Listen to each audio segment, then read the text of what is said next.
All right, ladies and gentlemen, warmly welcome, good afternoon to all of you. I hope everyone is settling in, and as custom has it, when Jos is around, we start on time. It's lovely to see all of you here, and to be honest, there's a little bit of a wow effect for us who work in this room every day, because it's actually been turned around. Because usually we are in that direction. I actually quite like it, so thank you to Barry and the team who have set this up. It's lovely to see so many of you here. We actually decided we have a gruppetto or professors meeting usually at this time, but of the permanent professors here, and we decided, Jos is speaking, so we're going to cancel that and come and listen to him instead. It's a great honor for me to be here, not least because the EIB is very close to my heart. Fulcheri knows that, Chris Hurst, many others know that as well.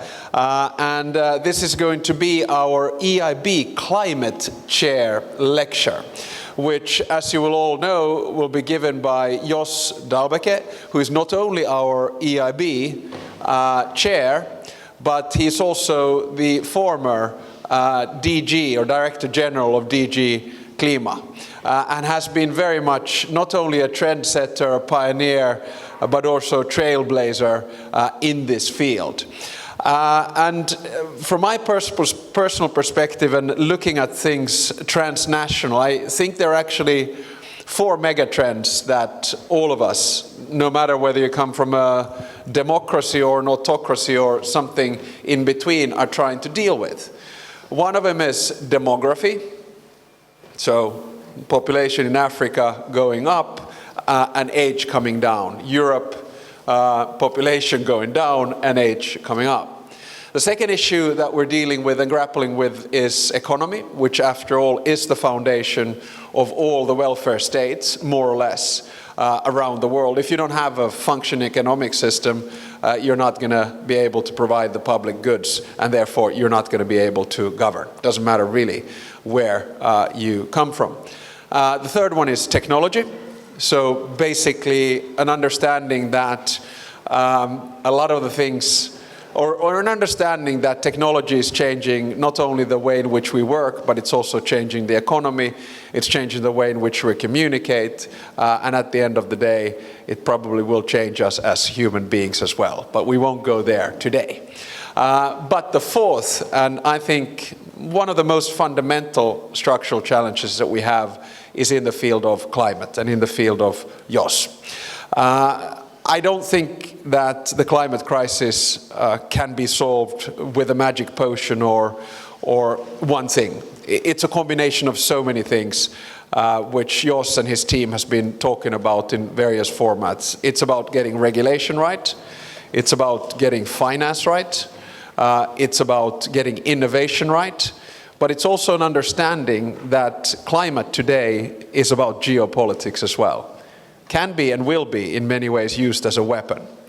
And there's a reason why the European Union, especially the European Commission, has been serious about climate and climate change for, I would say, almost 2 decades. There were those people who didn't believe this was a serious field when it started, but now everyone understands that it is, not least if you bring in energy to the equation as well. And one of the big initiatives that this Commission has done is, of course, the Green Deal. At the age of 54, I'm very happy that they have a hashtag #Fit455. I think that's going to be one of the key elements of the program. But before we get there, I would like to warmly welcome Jos to give his EIB Climate Chair Lecture. I will open my notebook, take out my pen. Welcome, Jos.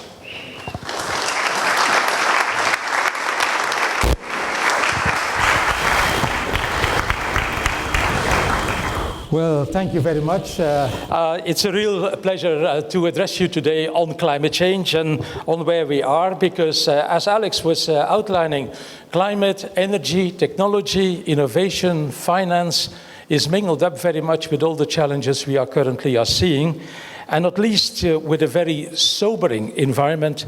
If we would have to sketch out where the EU political stage setting is today, we have to start with Ukraine. And what the war in Ukraine has been doing is it has been highlighting very much how vulnerable we are when it comes to, in particular, energy, natural gas, I would say fossil fuels. And so we are struggling now with this at the same time that we are going for a Green Deal.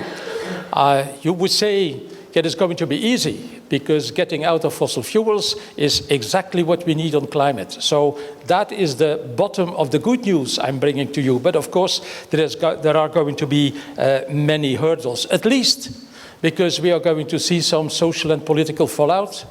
Also because industry is going to struggle for a while, as we see, but we see very fundamental changes. Now, where an additional change is being demonstrated through the war in Ukraine is that we are terribly dependent on the United States as well. And I think this is a reminder in the midst of a Europe that is very committed to multilateralism, in particular in climate, and I'm going to explain for which reasons, but also in other areas, not least trade, for example, where we have a strong multilateral tradition. And I think we should stick to that multilateral tradition, but let's put it frankly and fairly forward.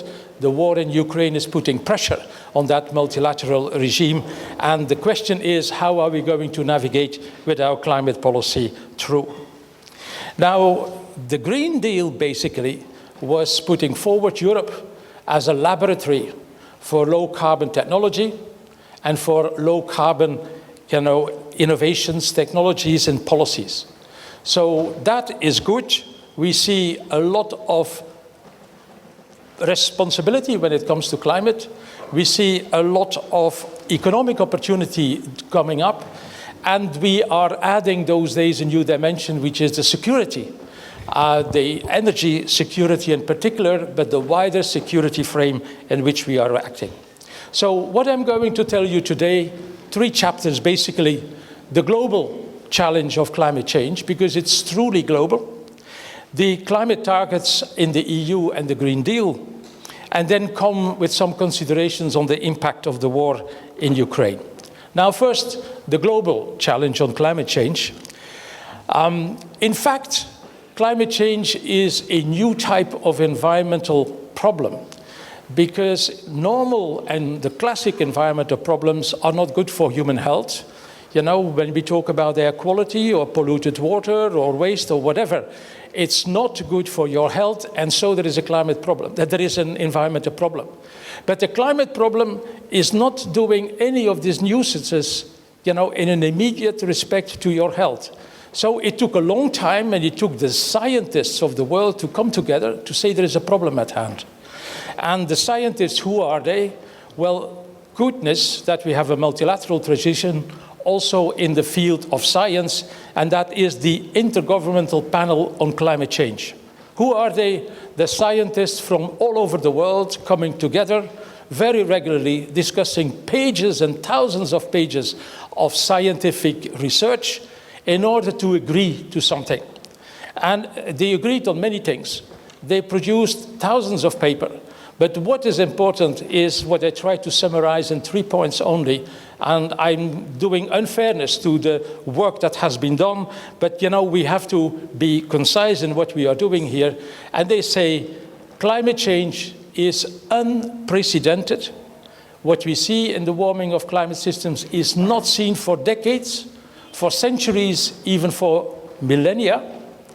What is at the core of that is the human influence through the use of fossil fuels. And we are all impacted on the globe. And it doesn't matter, it's a truly global environmental problem. It doesn't matter when a molecule of greenhouse gases is coming into the air in Florence, or in the north of China, or in the south of Latin America. It is the same molecule causing the climate change. And there is no other choice than to work together in the world and to have this fixed. So the scientists were leading the way. Just to indicate what a fundamental problem we are talking about, let's look back 22,000 years. The point 0 is the point of the Roman culture. And this is the Holocene coming up. And the Holocene is the last geological cycle of which people are saying we are leaving the Holocene, we are going into the Anthropocene. That is a geological cycle where man is dominated. Because we are with so many demography, as Alex was indicating. But what is very important in the Holocene, that is the last stretch in red you see going up, which is the global warming over the last 100 years. You see that all tendencies that nature, geology is imposing on us has been broken. And so we are entering in a new territory where it is very difficult to see what the boundaries of the new geological cycle are going to be. So scientists have done a good job. But what are we seeing today is that the CO2 emissions are not going down whatsoever. The emissions of greenhouse gases are just continuing to rise. There is not even a peaking. So we are already discussing, since the United Nations Framework Convention in Rio de Janeiro in '92, that the problem needs to be attacked. And what we see is just going up and up and up. The peaking has not yet been reached. And that is a really daunting figure. You could say it all started with the Industrial Revolution, the digging out of fossil fuels out of the underground, 1750, but the real jump came after the Second World War.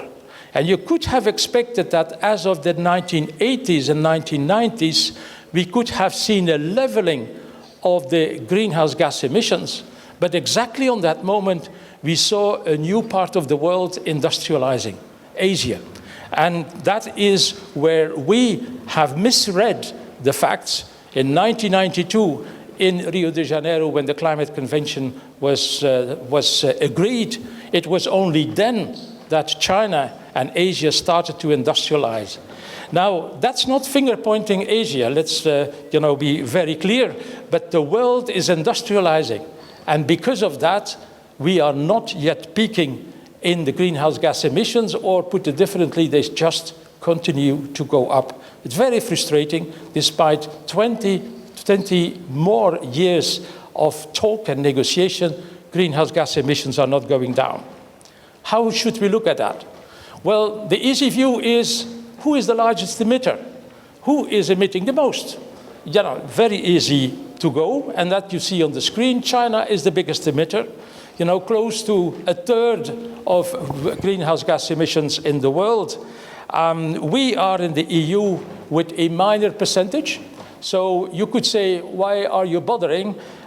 Start with the biggest emitters. That's an easy view that you can read in the newspapers all too easily, and that is the finger pointing at China. Now, what is the real truth behind all this is that fossil fuels are being used in massive quantities, in particular coal. Coal is the worst of all, followed by oil, followed by gas. But we see that even the use of coal would have peaked, and now is coming the question, are we not going to see a revival of coal due to the crisis in Ukraine? Because the next good option was to switch to natural gas, and that has gone. So on fossil fuels, which is the underlying reason why Asia and others like India, many developing countries still rely on that fuel because they find it in their underground, they can dig it out cheaply with their own labor. So we have to move out of coal, and moving out of coal is a terrible business because there are so many jobs involved, there are so many businesses involved, there are so many traditions involved, and we see it even in the heart of Europe. Say Germany, where we have a post-industrialized society, where moving out of coal is still a very political, difficult issue. So pointing at the fossil fuels is easy, pointing at the biggest emitter is easy, but another consideration that they would jump at us is, but you, the rich world, you are emitting the most. Your emissions per head are multiple times the emissions per head that we are having, say, in India, in China, many, not least in Africa, where the amount of greenhouse gas emissions coming into the atmosphere is minimal, but per head, the United States and the oil countries say the Middle East, are topping the bill. The good point is that we see that this high amount of emissions per head are going down slightly. And when we take the EU 27 and we compare them with China, we are now on a par when it comes to emissions per head. What does that say? Not that much, but it does say how much more wealthy we are compared to the average Chinese. And wealth means a lot of consumption of fossil fuels, even if there are alternatives not to do that. So the emissions per head is what the world is pointing at. The wealthy Western countries who started with the industrialization. And even worse, they say, when you start calculating the emissions that were emitted since 1750, look at who is really responsible. And we see that the US, the EU, say Europe and the United States are at the source of the industrial civilization and have emitted by far the predominant amount of greenhouse gas emissions. Look in the corner on the right-hand side how tiny the accumulated emissions are from Africa or Latin America or other countries in the world. So that is what is on the table at the coming COP. Again, the COP in Egypt, COP27, you will have again a very complicated discussion about who is the biggest emitter. It is China. Who is the culprit? It is coal. Who is responsible? After all, it is the Western countries who have taken the space that the atmosphere no longer can tolerate when it comes to CO2 concentration. But let's turn to a bit of good news. And a bit of good news is that the targets that were adopted under the Paris Agreement, the Paris Agreement is perhaps one of the last multilateral agreements that we will be able to have conducted or concluded. 2015, since then on the multilateral level, not much have been going on, and almost the entire world, except one or two countries, are not part of the Paris Agreement. So the Paris Agreement is a truly global coverage, and so that's good. And there are targets agreed. Every country was setting a target for itself, and that's also good. But where it lands us is in the middle. That orange zone is where we are currently camping with the global warming 2.7, 2.8 degrees beyond what we have been seeing before the Industrial Revolution. The good news is that the pink zone that you can see, that is what we avoided. So without any climate policies, we would be on 4.8, almost 5 degrees Celsius of warming. The bad news is that we have to come to the green line, the bottom. That is what the scientists are saying we should be doing, which is 1.5 degrees Celsius, or as the Paris Agreement agreed it, well below 2 degrees Celsius. So we are somewhat in the middle. The jury is out, but we are not yet reaching the targets that scientists are holding before us. What is the reason? Well, it's relatively easy to make pledges, promises. It's much more difficult to translate that into policies. And that is, again, what will be on the table at Sharm el-Sheikh. People are going to say, what are you doing? Are you making another round of promises? You, companies, countries, whatever. And that is what is on the agenda, the policies for the coming decade. Now, I'm getting increasingly sobering thoughts about what we still can agree on the multilateral level. And I think COP27 will show that. Why? Well, Russia is one of those, who have signed up to the Paris Agreement, who may be or may not be in Sharm el-Sheikh. And any decision has to be made with consensus, let alone the countries that are the friends of Russia, the 4 or 5 that voted in the United Nations General Assembly, to support Russia. So we are seeing an evaporation of the consensus that we require in this multilateral decision-making. What is new, and what we saw in Glasgow is an emergence of what I would call a plurilateral approach. That is where a number of countries are coming together around an operational plan.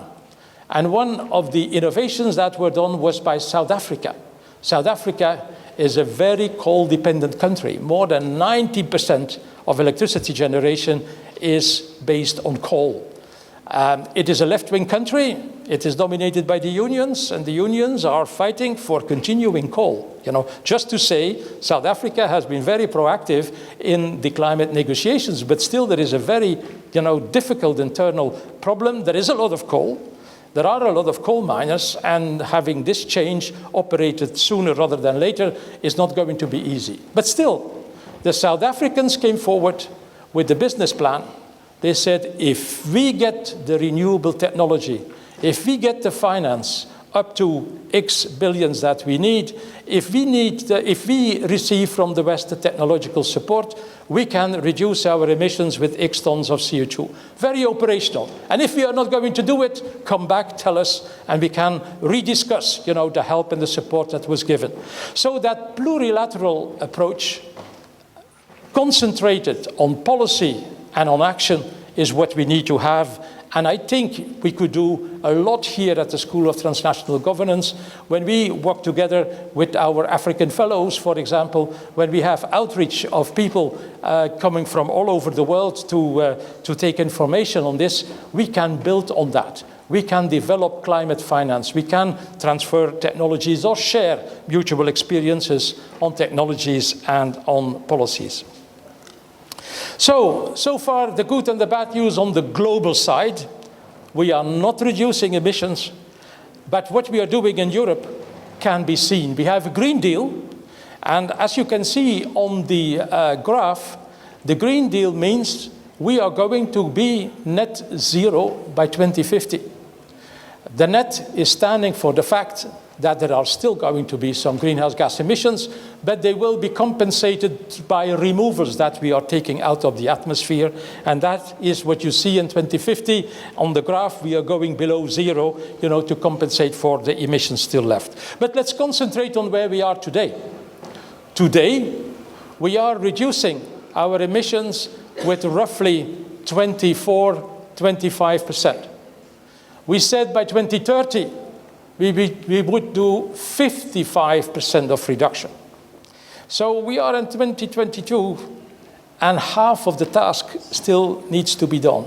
So we have to hurry up, and you see how much we have been successful in reducing our emissions, but we have to accelerate the downward trend, and that is going to be hell, in particular because we have a war in Ukraine in which the cheap and widely available natural gas, the piped natural gas from Russia, is no longer part of Europe's equation.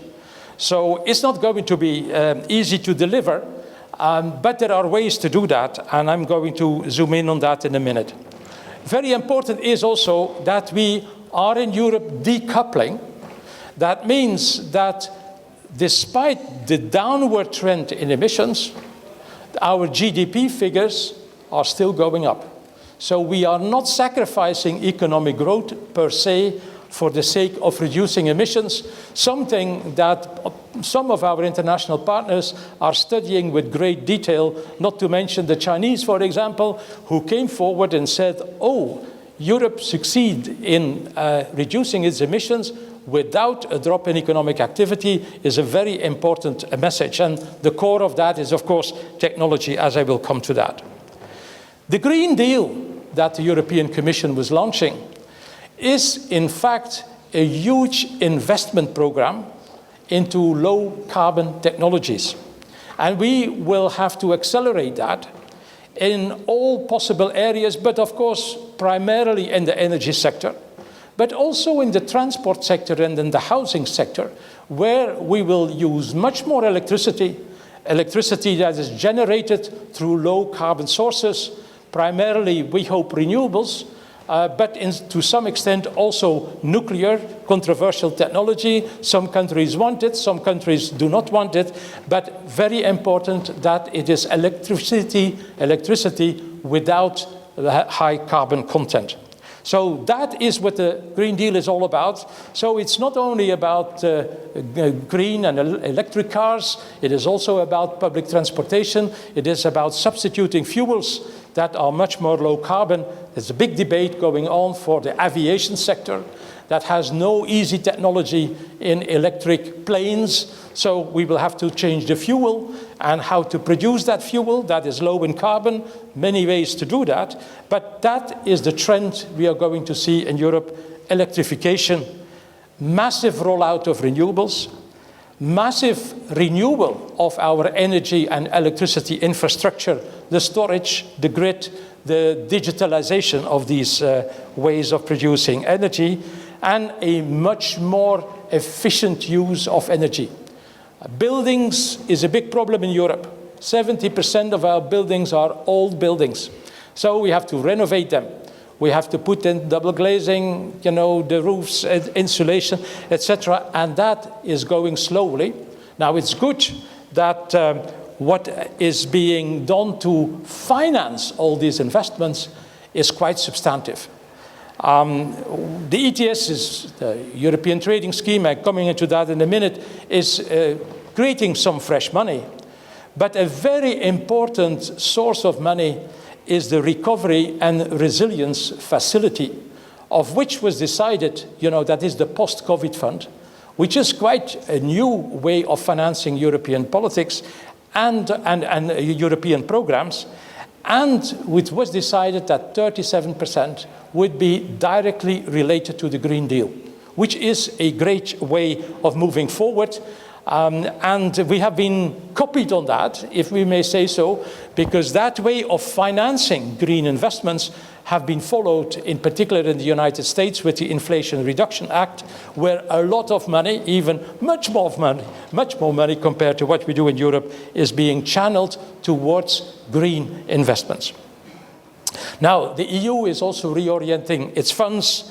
You know, the states, the member states in the EU are increasingly turning at financing as well this Green Deal. You know, we talk about a lot of infrastructure. So state aid is becoming an issue.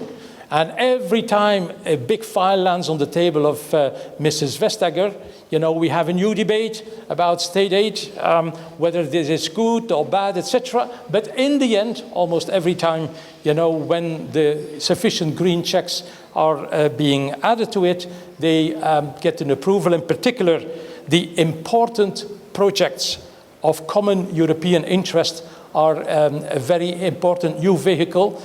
You know, we had a time lag on, we were running behind on batteries. We have now such an important project of common European interest on batteries. We are about to do the same on hydrogen. So that is a very important way of grouping and consolidating our technologies in Europe. So through the financing of the EU, there is a lot going on. When we turn then to the specific climate policy instruments, then I have to say that there are many of them. You know, the proof is that we have 14 different proposals in negotiation today under the Green Deal. So it's not just about carbon pricing. It's not just about renewables or energy efficiency or fluorinated gases or car emissions.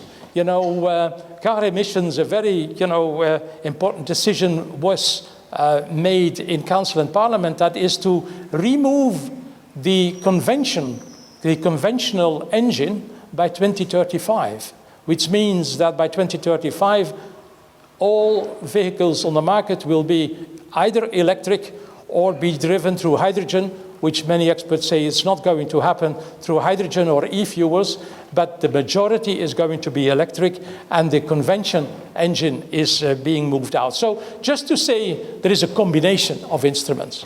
And I would like to zoom in for a moment on the market-based ones, because I think they have been receiving most attention, because they delivered most of the emission reductions at a very low cost. And that is the carbon pricing system we have in place since 2005.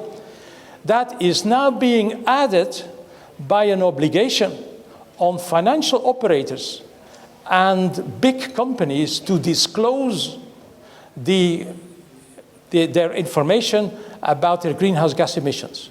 A legislation kicking in partly as of next year, partly a bit later.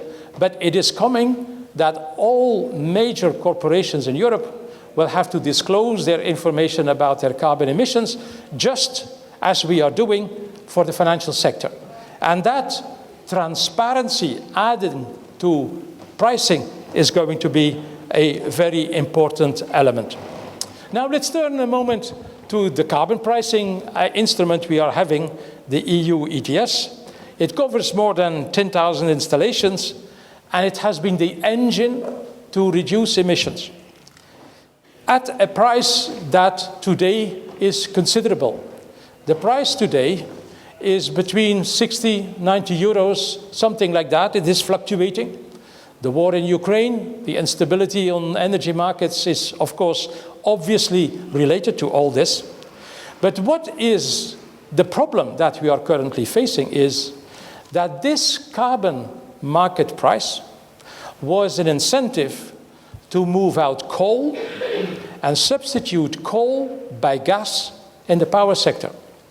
And so the availability of cheap Russian pipeline gas was the engine of bringing down emissions in the power sector. Today, 43% below 2005 levels, which is in less than 20 years, 17, 18 years, quite a considerable achievement. So the engine of reducing the emissions from the power sector has gone through the war in Ukraine because the cheap national gas is no longer available. So begs the question, what now to do with the carbon price? It is very important that the carbon price stays where it is because it guides technology and innovation by the private sector. It also gives a lot of revenues. Part of the Repower EU communication or strategy by the EU following the war in Ukraine is to raise 20 billion euros through the ETS, the European Trading System, because the revenues have gone up, as you can see, through the roof.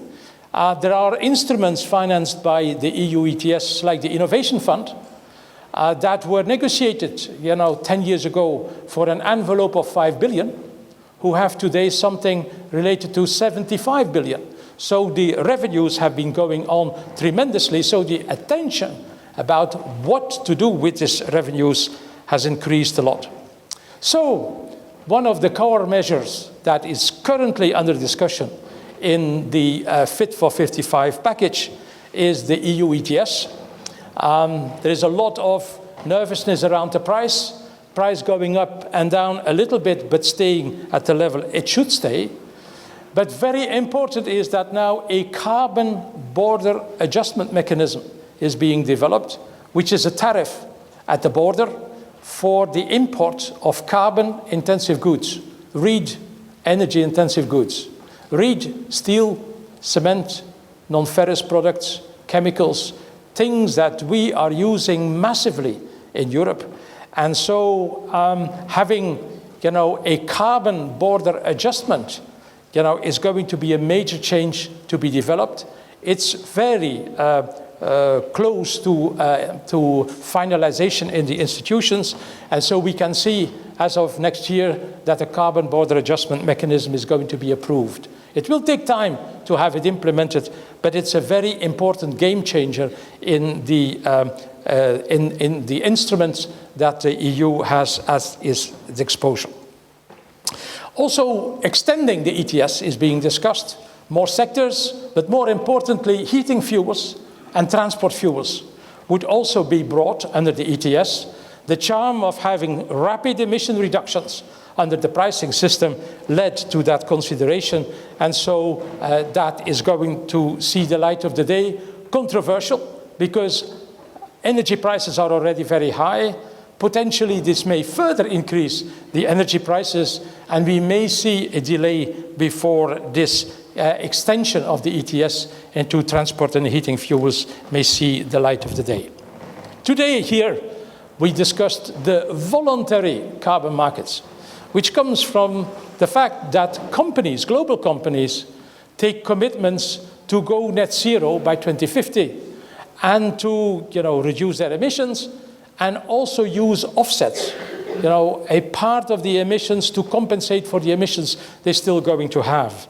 Still very controversial, new in its setting. We are investing a lot here in this place on having some light on this because it's not only controversial, many would say it's rather greenwashing than a real instrument of bringing emissions down. But sifting out what is useful and not useful is part of the things we are doing here. So where is Europe and voluntary carbon markets?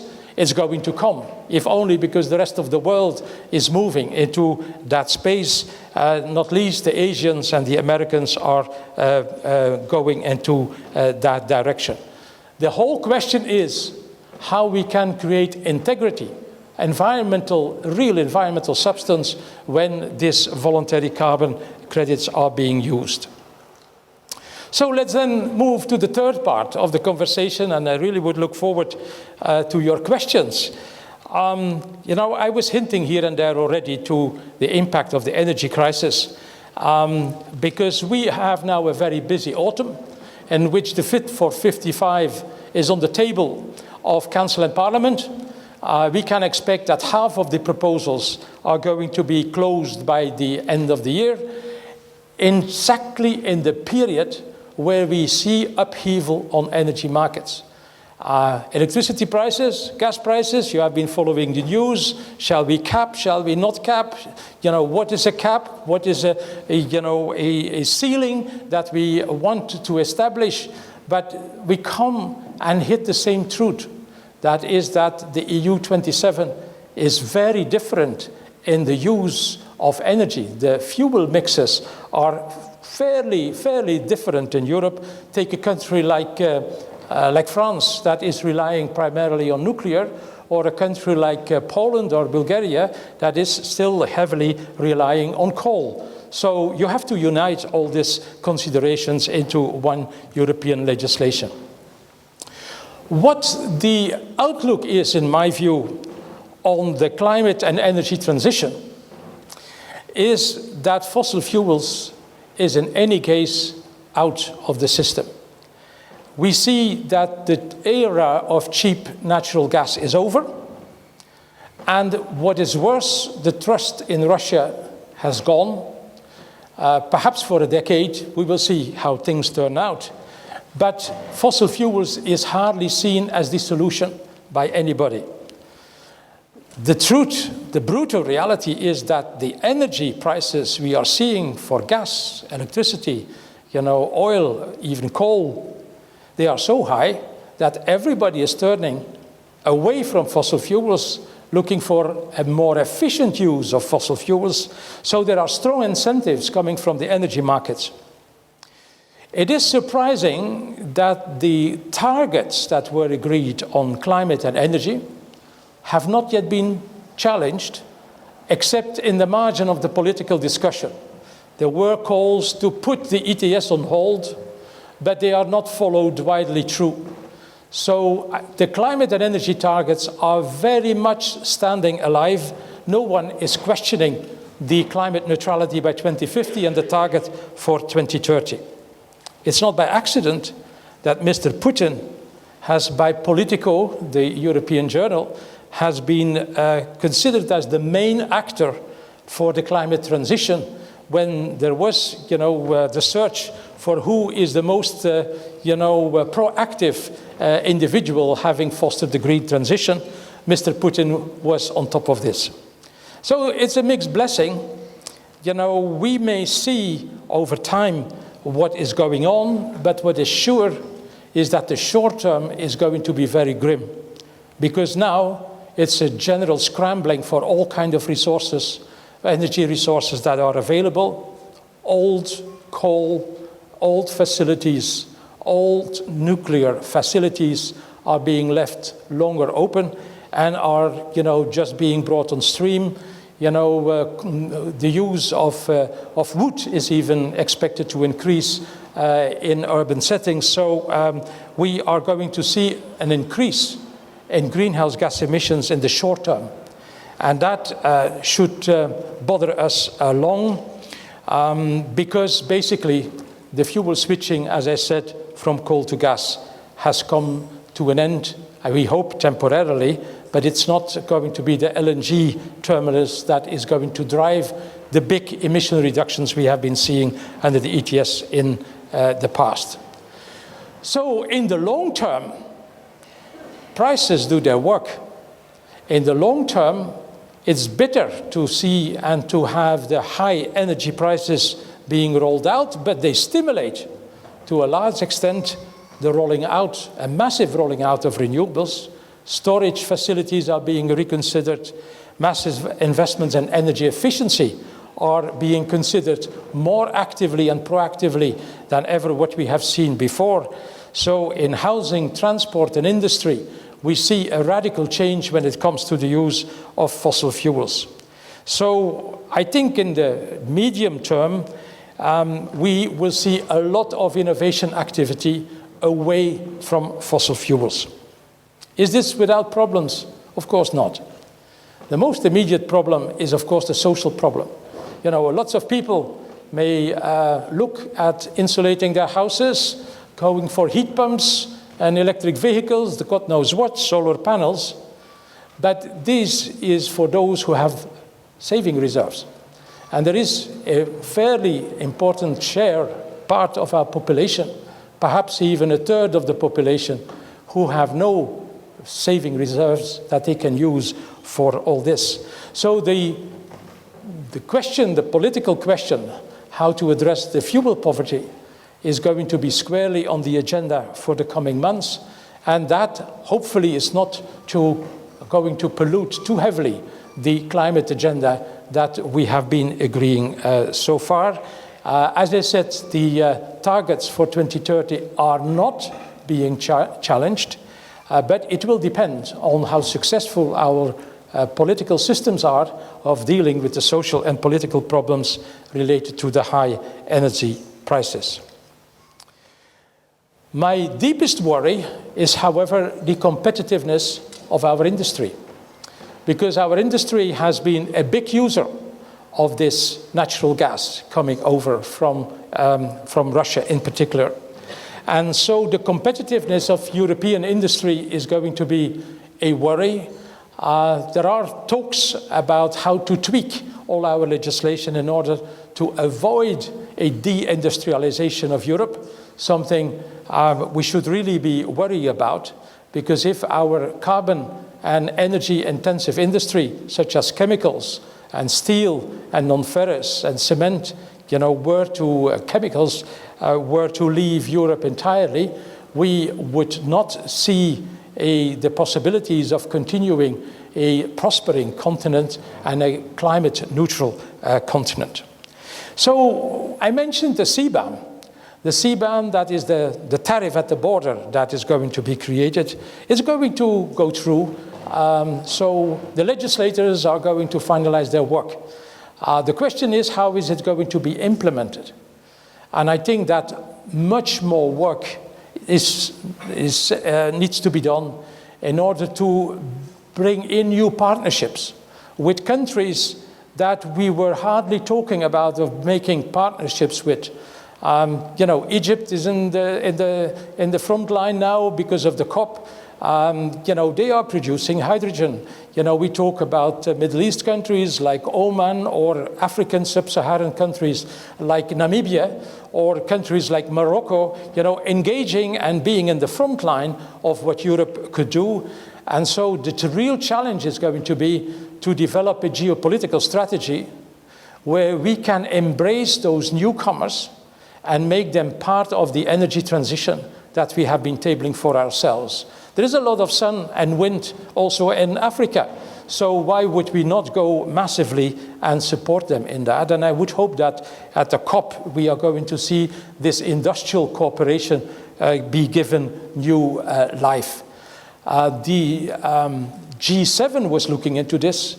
Under the chairmanship of Germany, there was a look at climate clubs or climate alliances, a thought that, in my view, needs to be taken much more further in order to foster this cooperation in the low carbon and energy transition. But a lot more work is done. We need a fully fledged review of our geopolitical strategy, and that is another brutal awakening because of the war in Ukraine, because that is what needs urgently be done. Now, there is a special, development that is now taking place in the United States under the Biden administration, something that many of us did not expect, and that is that they would take, proactive action on climate, on the Inflation Reduction Act, but they are not particularly going exactly in the same direction as we are doing in Europe. We are charging the emissions of greenhouse gases. The Americans are subsidizing all kinds of efforts to reduce greenhouse gases, and there is a very strong buy American tendency in this, which is a worrying element that I would see coming up and needs to be addressed. So, if I put the pluses and the minuses together, we see for the climate and energy policy agenda a worrying agenda in the coming 3, 6, perhaps 12 months, depending on how the war in Ukraine is going to develop, with a lot of pressure on politicians on dealing with fuel poverty in its new dimension. But I would even worry more by a massive leaving of our manufacturing industry because of industrial activities that no longer can be continued because of the energy reality that we have, the shortage in natural gas, and that would not be a good thing. So let me summarize there. We need a climate policy that is not killing our economic activity. And that was the entire starting point when we were developing our climate policy years ago, in which the carbon pricing was the heart of it. So I would like to conclude there. I'm looking very much forward for your questions. I would say, the sobering view on climate has not disappeared. It's sobering to see after a quarter of a century of talking, negotiating, and new technologies that our global emissions have not gone down. That's a real wake-up call. But what we are doing in Europe makes a lot of sense. We have a massive investment program. We see that we have to prioritize low-carbon investments, and that is what we are doing. I think we have to recognize that. The war in Ukraine is putting, not things in an easier context, but politically, I'm sure we are going to sort this out. Perhaps the most worrying lesson of all is that the war in Ukraine has sketched out how little the dimension, or how limited the dimension of Europe has become, given the new vulnerabilities coming up. We are talking about Russia, we are talking about the United States, about China. A new place for the EU in the world is what we really have to think over, and quicker and sooner rather than later, because we need that kind of dimension. Thank you very much.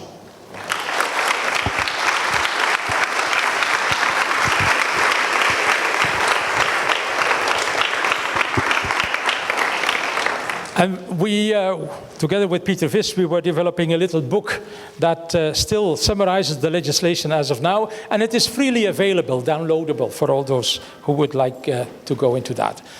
With this, I open the floor for questions and considerations of all sorts, and I have the floor from Rebecca there, and then the gentleman here. Rebecca. Jos. We discussed about, the worries, indeed the revised geopolitical strategy, very much needed, as well as keeping the European industry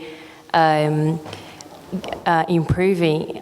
So I would say my question, perhaps a little bit more personal, out of all the opportunities out there, what is this specific one you would say we should not miss, the EU should not miss on a short term?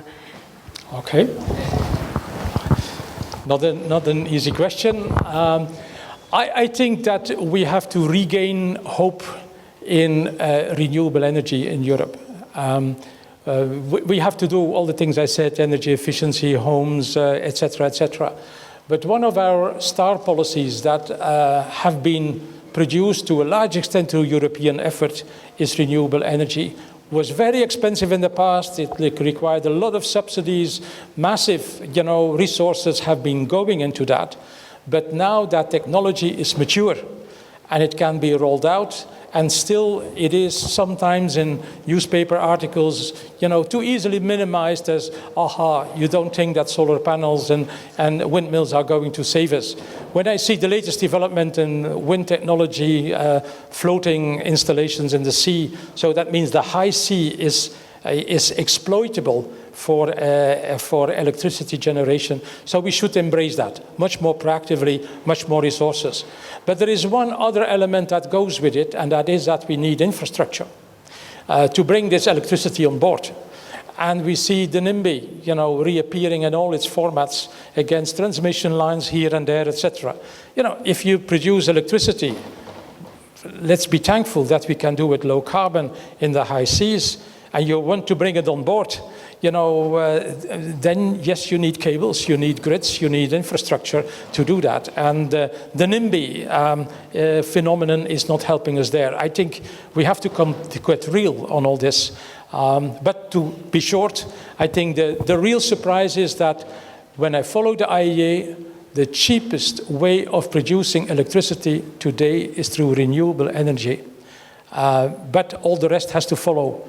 The management of the electricity system, the unequal pattern of the transmittancy, of the generation of electricity. It's not regular, like a coal-fired power station. No, it is not, but there are ways to compensate for that.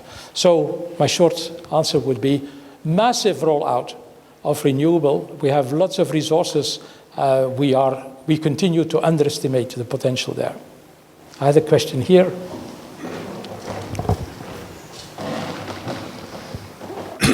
My question is whether the CBAM is not likely to provoke enormous international trade conflicts with the United States at a time when we no longer have a functioning WTO dispute settlement system.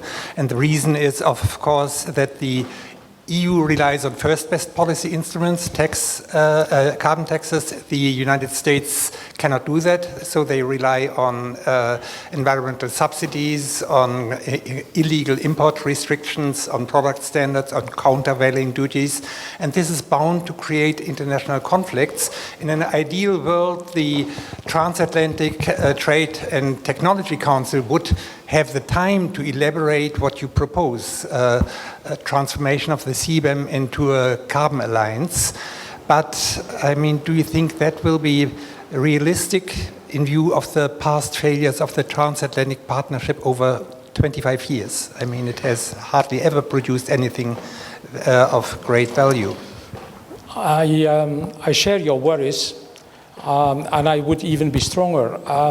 I think given the war in Ukraine, and the fact that the EU 27 has become smaller in the world at large, the weight, we realize much more proactively we have an important weight, but it's much less without the United States. So I would say we need a CBAM together with the United States. We simply cannot afford antagonizing the whole world with a CBAM that is right in the way it is being shaped up, but the politics and the moment in which we are introducing it needs to be considered.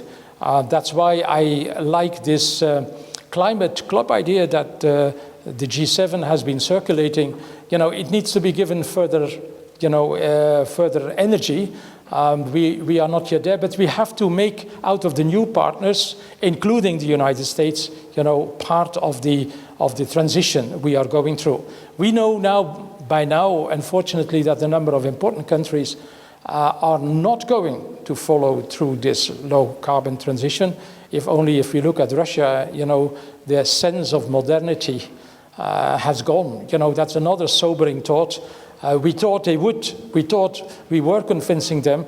We thought we were bringing them on board in the climate negotiations. But, you know, if you see what is happening now, I would even go as far as, you know, if you look at the energy policy of Russia compared to Saudi Arabia, you know, another autocratic system, etc., they are going much more proactively in the new technologies that are required, you know, renewable energy, together with oil and gas, and they will make hydrogen, and, you know, so they are much more enlightened in the energy policy that they are following compared to a bit of the disaster that we are seeing unfolding on Russia, apart from the war. That is a very bitter and awful experience, but what is happening internally is worse than many would have thought before. So I share your concerns, absolutely. I have a gentleman here, and then I have Chris. Yeah, you know, so no.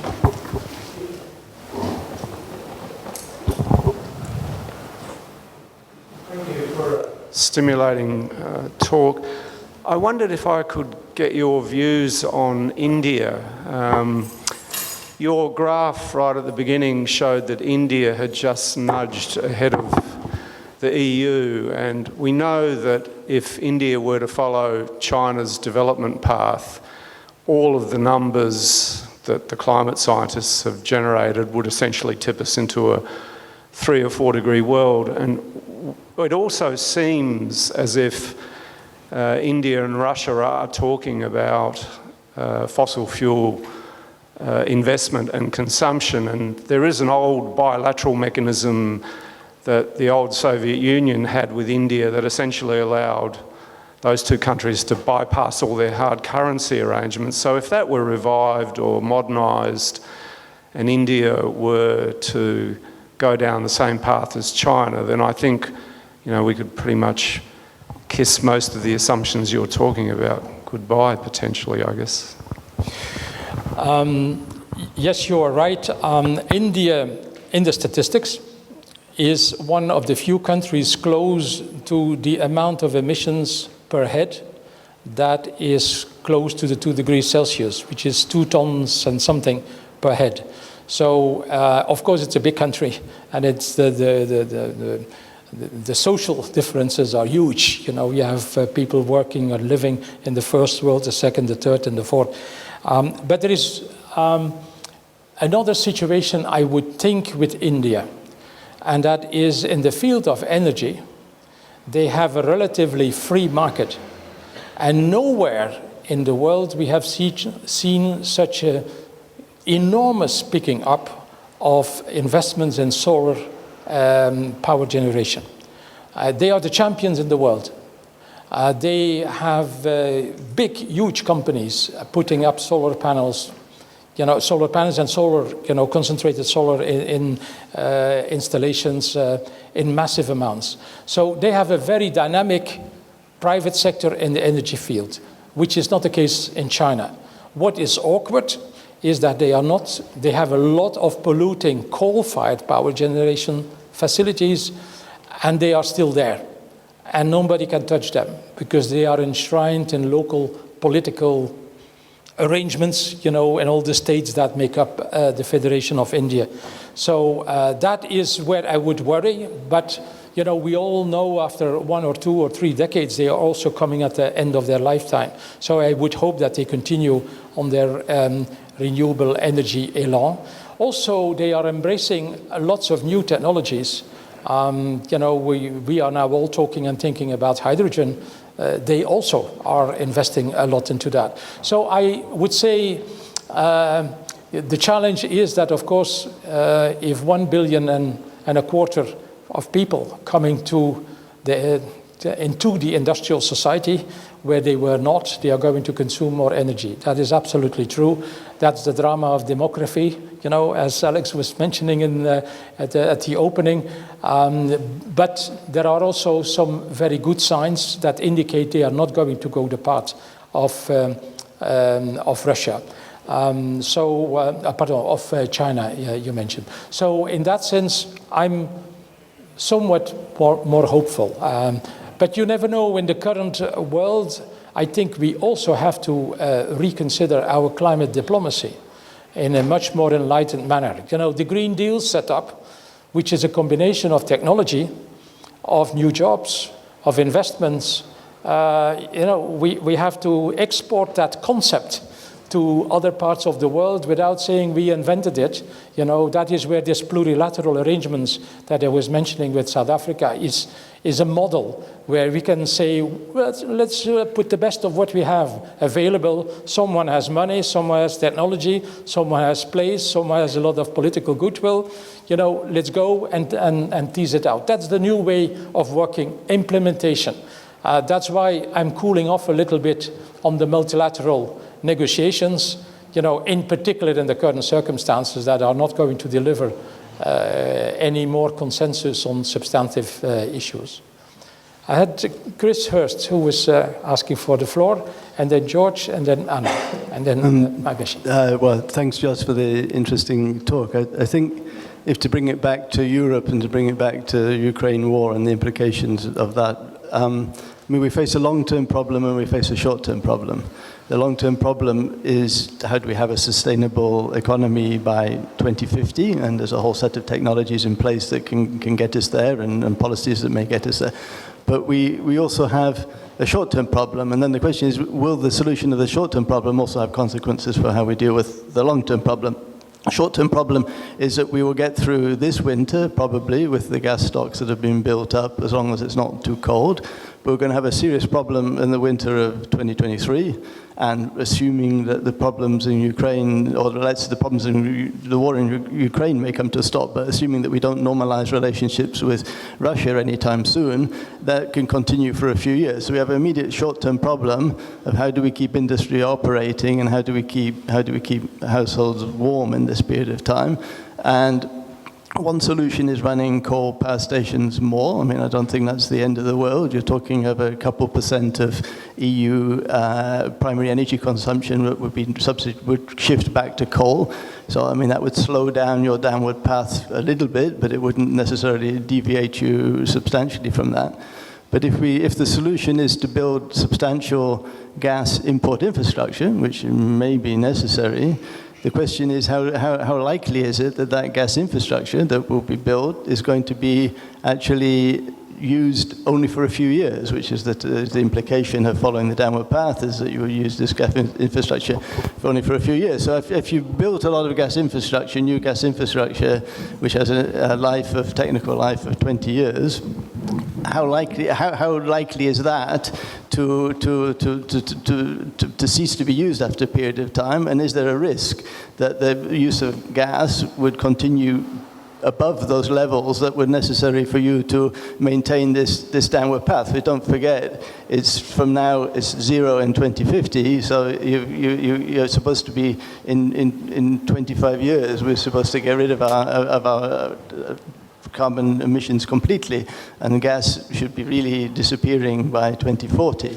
So the question is how secure can we be that these alternative technologies are not still will come about, but they may come about slower because we continue to use fossil fuels longer than we otherwise should, because we have to keep our homes warm in the next couple of years.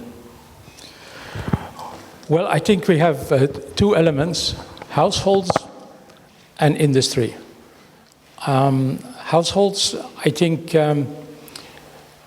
we have a distribution problem. You know, a third of the households cannot afford handling the situation, and politics will have to step in. And I hope that the political fallout is not, too problematic. But it's going to be full of fixes. The most serious problem is industry. If they close down here, they resettle somewhere else, say Saudi Arabia, the Middle East, wherever, they are unlikely to come back. So I would put a very strong premium on the repower initiatives that the EU is currently developing, including on gas infrastructure. That may be ultimately a stranded asset, but if you build that infrastructure so that you can modernize it when the hydrogen economy or hydrogen derivatives are going to become possible and being traded, etc., that stranded asset fear could be softened.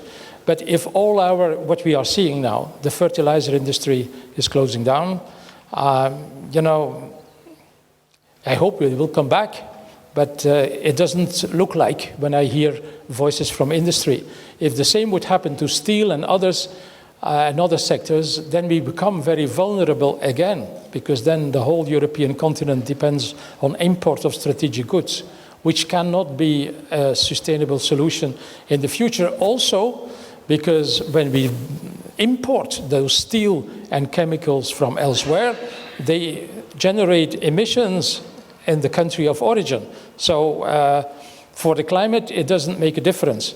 It can make a difference to our climate targets, but that will be a discussion that we are going to see unfolding in the future. And that is where I'm pleading for that geopolitical strategy, in which CBAM is part of it. And maybe, you know, we will see a slight increase of our emissions. If we open up new mines in the EU, we have been importing all raw materials from everywhere in the world. If we are, for strategic autonomous reasons, are going to open up new mines in Europe, it's not going to be an easy thing because of NIMBY and all the rest of it. But, you know, the consideration may be, you know, are we going to be a continent that is completely dependent on the rest of the world? You know, ideas have been circulated related to China and others.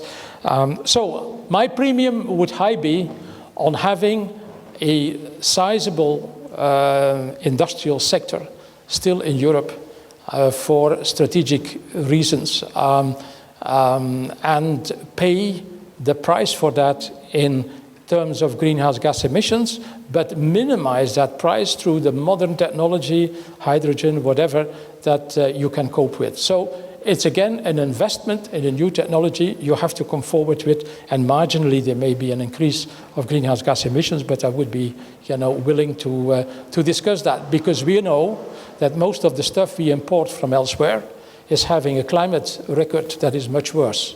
So let's be pragmatic in, you know, in the way we are defining this. But the dust has to come down first. You know, we have a war now lasting 6 months. You know, let's hope we will have calmer energy markets and a calmer international situation in a year's time, you know, or in the medium future. That is what we need. Otherwise, it really is looking bleak for everything, on everybody. You know, not just climate policy. It would be very bad news. George, you were next.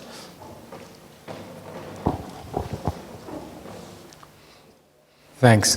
First of all, many thanks for a really interesting lecture.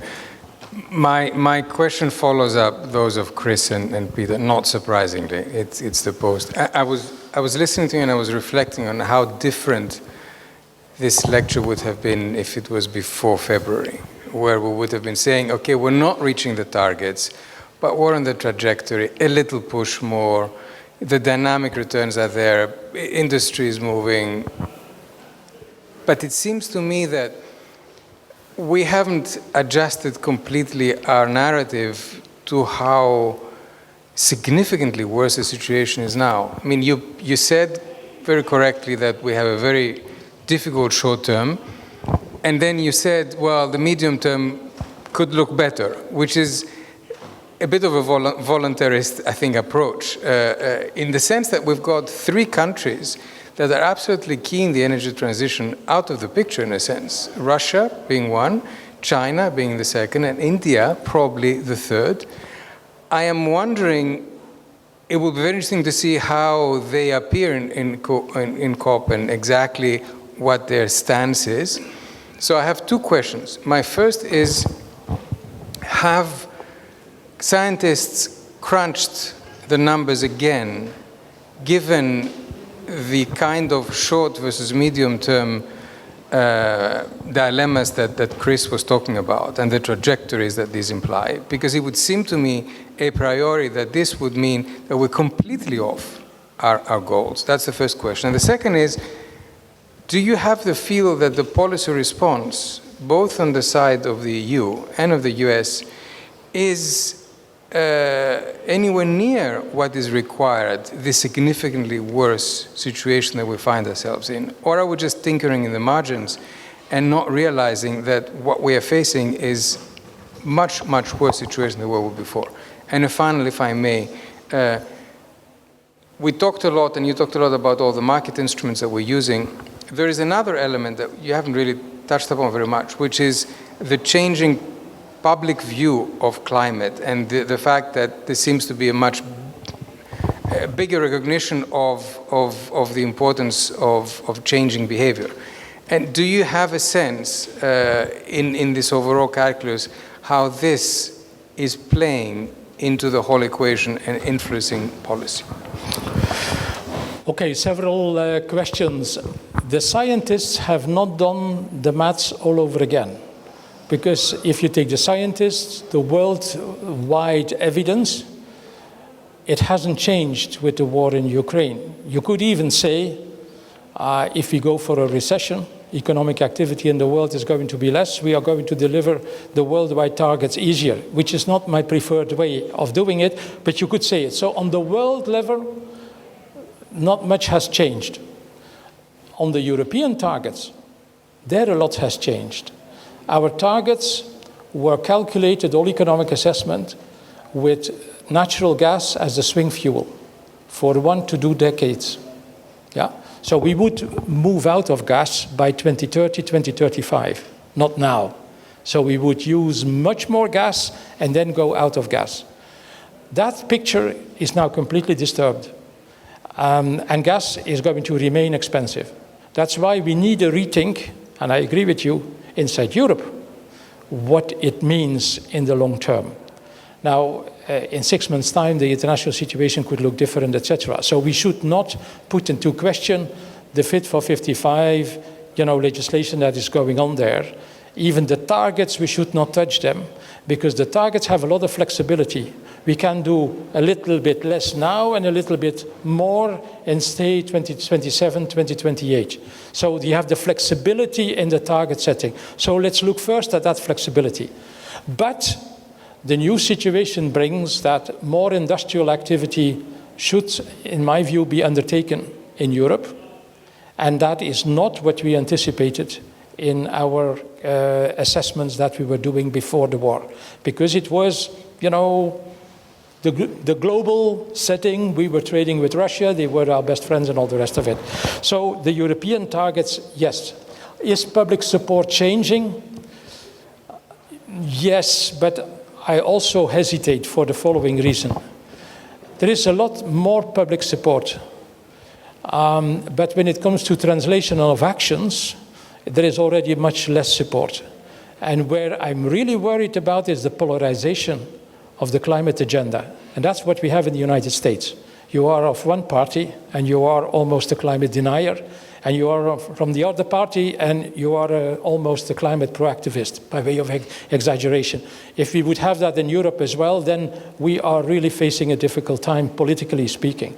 So yes, there is more common recognition of the problem, but when it comes to action and political action, I'm somewhat nervous. That's why what we try to do here in Florence is create a common sense, a pragmatism around the climate problem.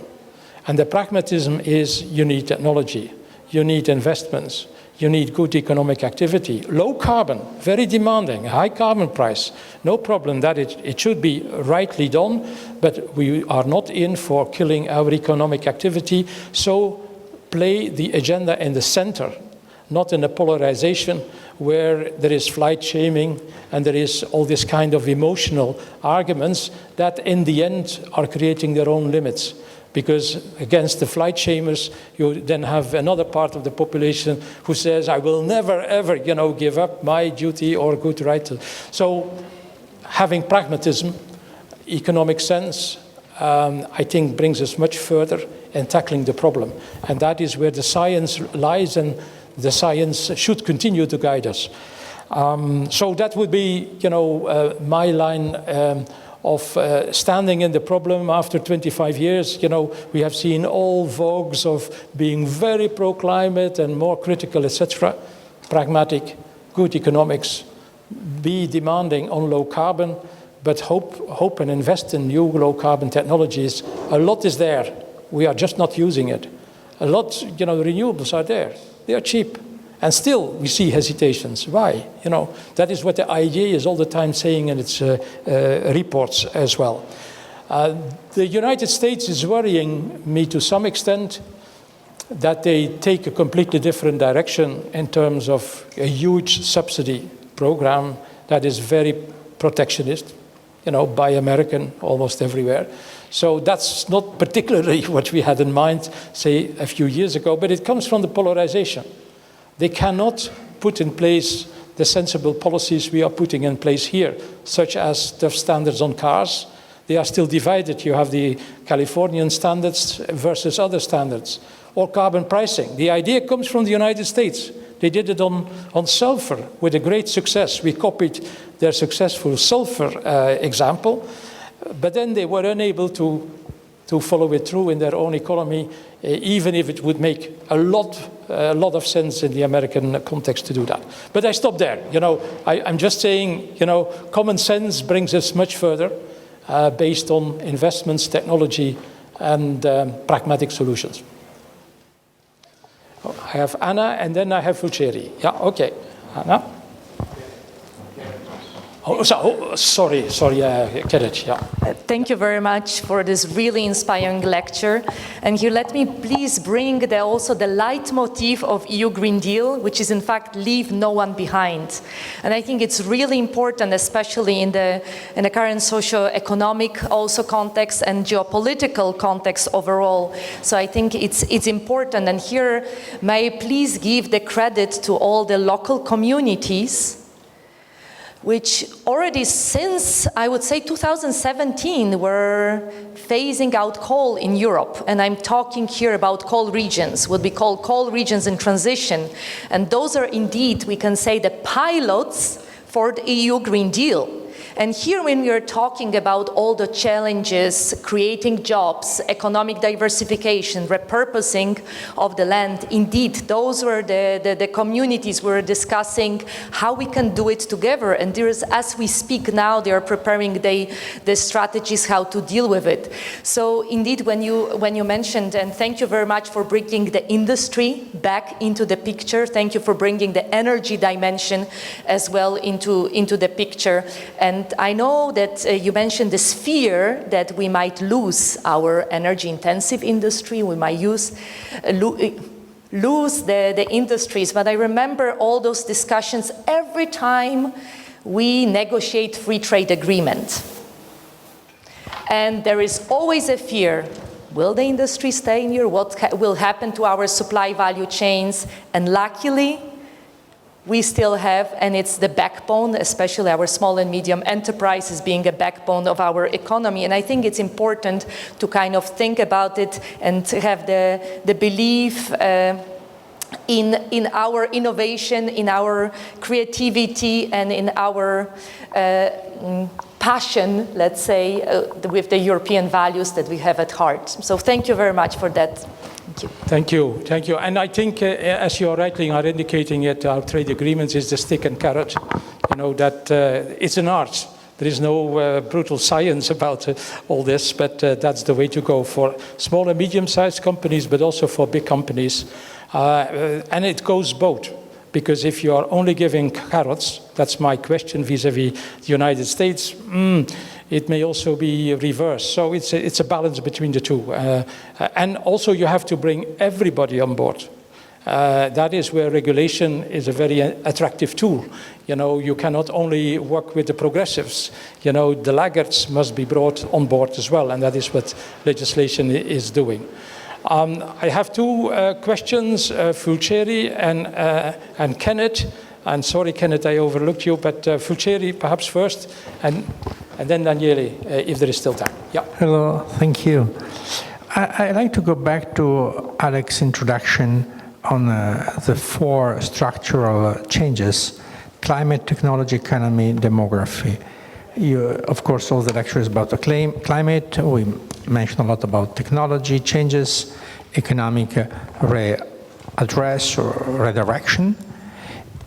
But my question is, on demography, is demography playing a relevant role or a limited role? I mean, is demography being the big elephant nobody's talking about, or in reality 1% of growth has changed much more than demography, or a technological change is much more relevant? I'm just reading in Wikipedia, was checking, India should grow by 2055, 200 million people.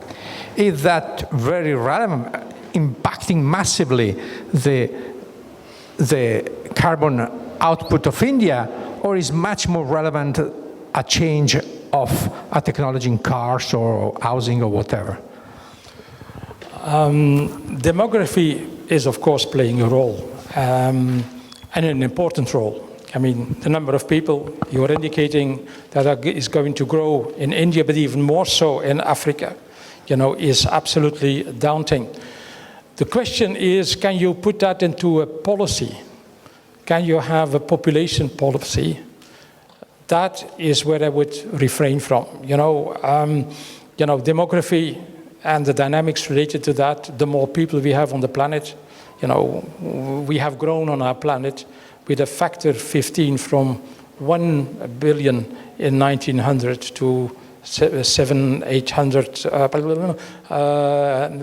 We expect 8 billion, 9 billion by 2050. So in 150 years' time, we have multiplied the number of people. So that has an important factor, but you cannot use it as a policy tool. The demographic experiences, that were part of policy making were not, that successful. So we have to accept, the number of people that are there, but that can be balanced out against with the technology. The way we heat our homes, the way we use transport services, etc. I think there lies the secret. We also, you could say equally, we should all be less rich. We should all give up 25% or 50% of our, revenues, income.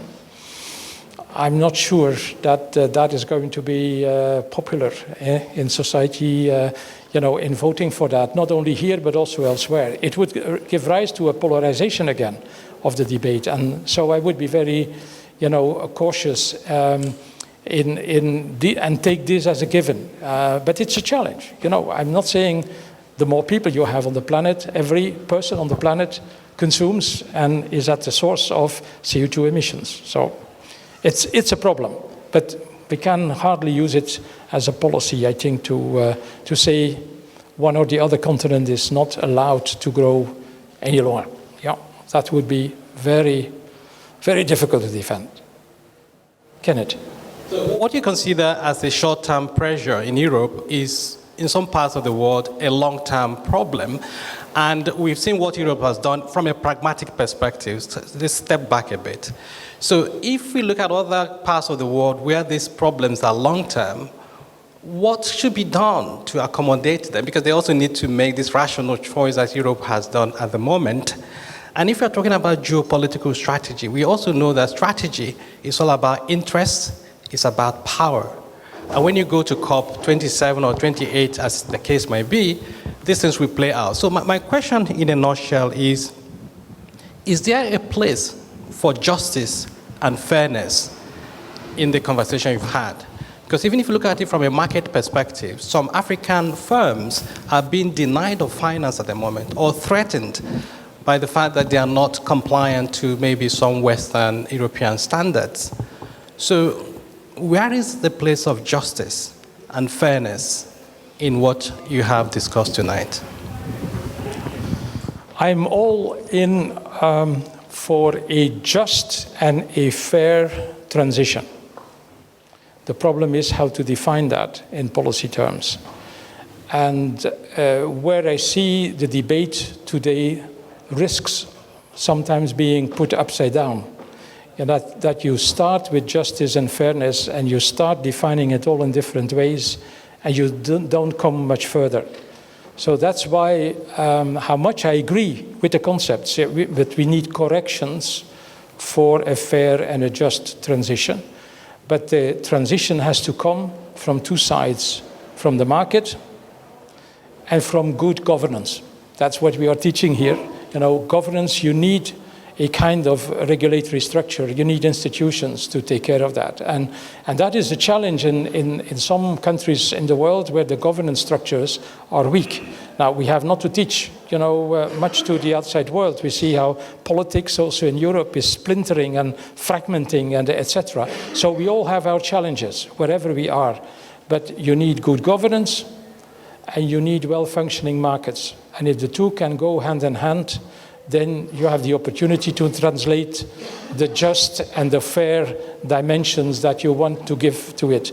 But if you start by defining justice and fairness, I'm afraid you are going to be bogged down in concepts where we all have very different connotations. That's one of the problems in the COP negotiations, where different parts of the world have completely different notions about how to fill that out.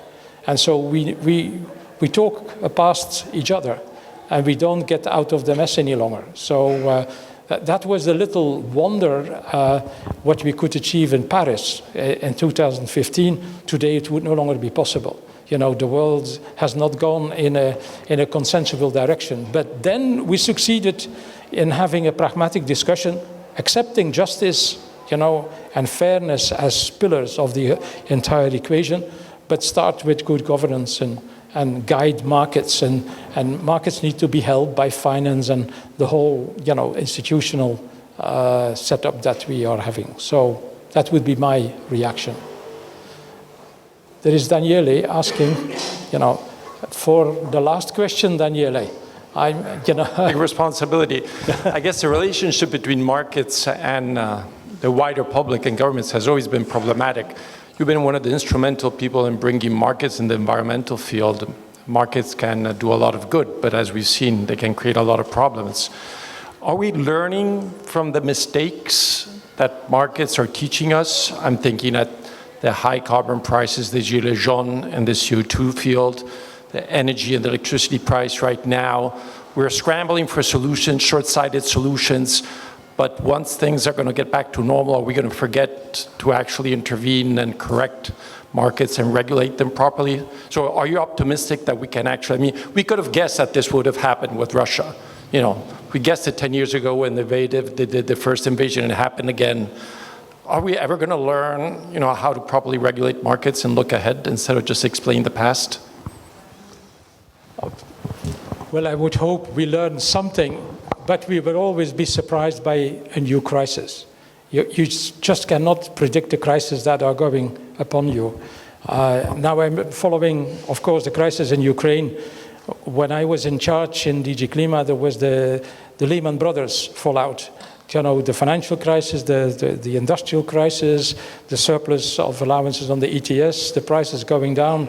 So that was, the instrument that was sold by unanimity by all economists in the world. The system we had to go through, then was just falling apart, because of an unexpected. Was it expected? Many would have said the bubble in the financial sector was foreseeable that this would happen. Now, it happened, we were all surprised, and we had to repair the system, and we repaired the system. It was not going easily, but we did it. So I think that's the art of governing, that there is always a surprise here and there coming. You cannot plan and foresee everything. You can use the modelers and, as good guidance, but there is always happening something unexpected somewhere. So I'm not minimizing the war in Ukraine. I think the atrocities and the human suffering is the worst of all.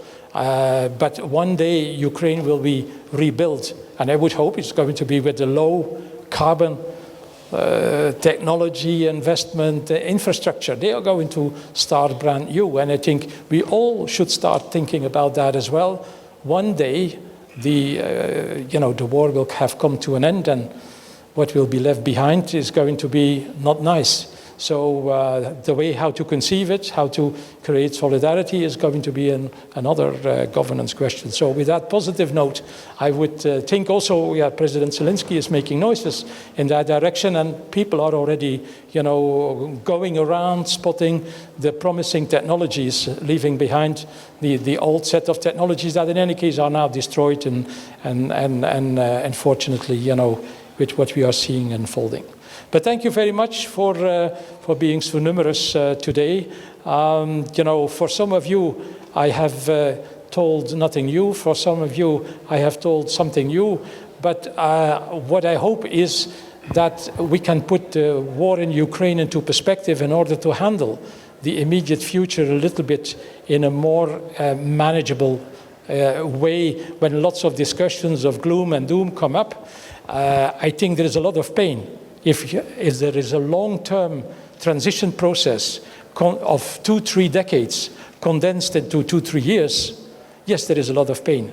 But we have to handle that, and there is light, after that transition has come forward. So I would not be entirely pessimistic, even if there are lots of reasons to be, not too upbeat about the present, the present events.